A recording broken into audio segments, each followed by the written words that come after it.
That was President-elect Donald Trump ringing the New York Stock Exchange opening bell.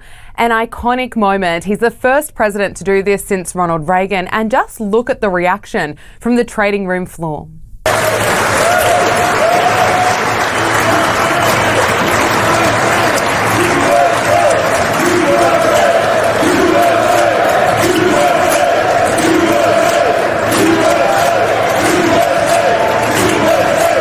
You can feel the optimism. Donald Trump has been named Time Magazine's Person of the Year for the second time after his incredible political comeback, which the magazine described as unparalleled in American history. Here he is speaking about the honour. It's really been something very special, and I have to say, Time Magazine getting this honour for the second time, I think I like it better this time, actually, because...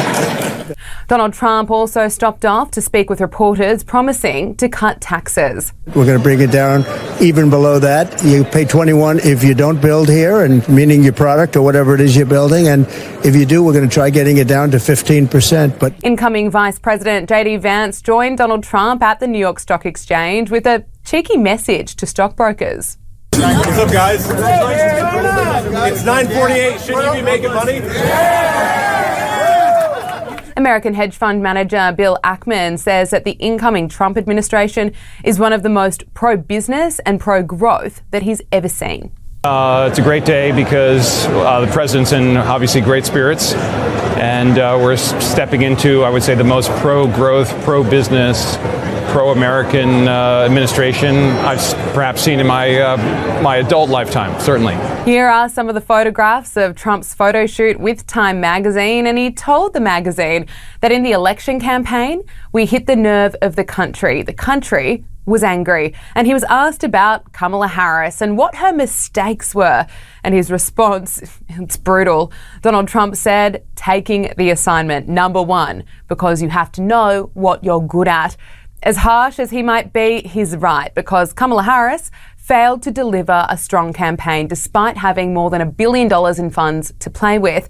But the vice president had been shortlisted by Time Magazine. Independent journalist Brittany Hopper joined Power Hour for her take. That wouldn't have been my first choice, but look, she could have potentially been the first female president of the United States of America, so I can understand why she was possibly in the running. But I think that they chose the correct person, President-elect Donald Trump. He obviously won the majority and the popular vote and the electoral vote, so I think that that was the best choice. Yeah, I agree with you. Outgoing US President, we don't have long of him left, Joe Biden. He's outlined key goals to achieve during his final 40 days in the White House, and he's particularly focused on cementing his legacy with an emphasis on his economic record. Let's take a listen to him. Next month, my administration will end and a new administration will begin. Most economists agree the new administration is going to inherit a fairly strong economy, at least at the moment. An economy going through fundamental transformation that's laid out a stronger foundation and a sustainable, broad-based, highly productive growth. And it's my profound hope that the new administration will preserve and build on this progress. Brittany, what's your take on this? Joe Biden wants his legacy to be about his economic legacy. Is that really how Americans are going to remember him? I don't know what his legacy is going to be. I'm not an economist, but I am a mother and work part-time, and I can tell you that inflation is at an all-time high. Taxes are at an all-time high, especially in the blue cities and blue states in America. And so, and especially under his administration. So I don't really understand why that would be his legacy. I am very excited to see a new person such as President Trump to come in to try and fix the economy. I think it needs help. We see mortgage rates at an all-time high. Like I said, inflation, we're paying $10 for a dozen eggs. So I'm not sure why he would say that he would want that to be his legacy. That's just me, though. I'm not an economist. No, I completely agree with you. It's interesting. A lot of people voted Biden out because the cost of living was just far too high. But on to one of the biggest stories in America at the moment. New York police have confirmed the 3D printed gun found with murder suspect Luigi Mangione matches shell castings from the Midtown Manhattan crime scene. Mangione has been charged with the murder of United Healthcare CEO Brian Thompson, and he broke his silence with an outburst as he was escorted into a courthouse. Completely out of touch and it's an insult to the intelligence of the American people and the lived experience. Luigi Mangione's lawyer says that his client will plead not guilty. Take a listen. The only charges that we've seen thus far have been the ones here in Pennsylvania, and we have pled not guilty to those charges. A person can waive extradition.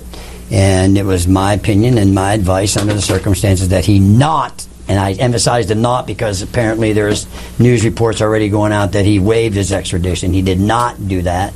And so that's why we wanted to make sure we're going to use the process and use the Constitution and the rights that are available to any one of us in this room and any American citizen or person charged with a crime. Brittany, what more can you tell us? This is such a big story in America, making headlines right here in Australia. Hopefully there will be justice for Brian Thompson. This is such a crazy story. I mean, there's so many different rabbit holes one can go down. There's a lot of conspiracies out there saying that this isn't the suspect. I will say this. I think regardless, let the justice court system do its thing. I'm not really understanding why the far left here in America and perhaps around the world is justifying this criminal act, whether it was this man or someone else. There's an innocent man that was brutally murdered, and it's on video. And regardless of how you feel about our healthcare system in America, that yes, needs work and can be corrupt, this was still a CEO, a man, a husband, a father, a brother, a friend, all of these things that was taken away by, an assassination. So I'm not really sure why the left is romanticizing and normalizing this act that happened. That's what's confusing for me. But this is a huge story, as you mentioned, and I think it's taking to the likings of millions around the world, not just here in America. Donald Trump rings the NYSE bell. Donald Trump became the first president since Ronald Reagan to ring the New York Stock Exchange. NYSE opening bell. The event symbolized optimism celebrated with applause and enthusiasm. Time magazine honors Trump. Trump was named Time magazine's Person of the Year for the second time, recognizing his political comeback.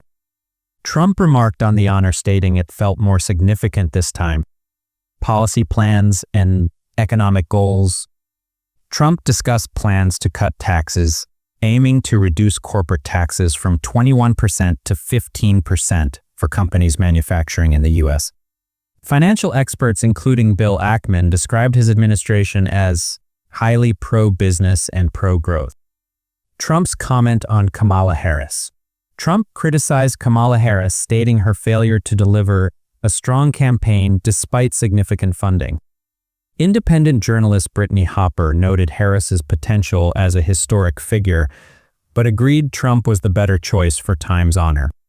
Joe Biden's legacy. Outgoing President Joe Biden emphasized his economic achievements, highlighting a transformed economy with sustainable growth. Critics argued his administration oversaw record inflation, high taxes, and a rising cost of living, fueling public discontent. High-profile murder case. New York police linked a 3D printed gun to the murder of United Healthcare CEO Brian Thompson. Suspect Luigi Mangione was charged but denied extradition, pleading not guilty. His lawyer emphasized due process and constitutional rights. Public reaction to the murder. Journalist Brittany Hopper criticized some on the far left for allegedly romanticizing the crime, emphasizing the loss of a husband, father, and community figure. The story gained widespread attention, sparking debates on justice and healthcare system issues in the U.S. Thanks for watching. Don't forget to subscribe.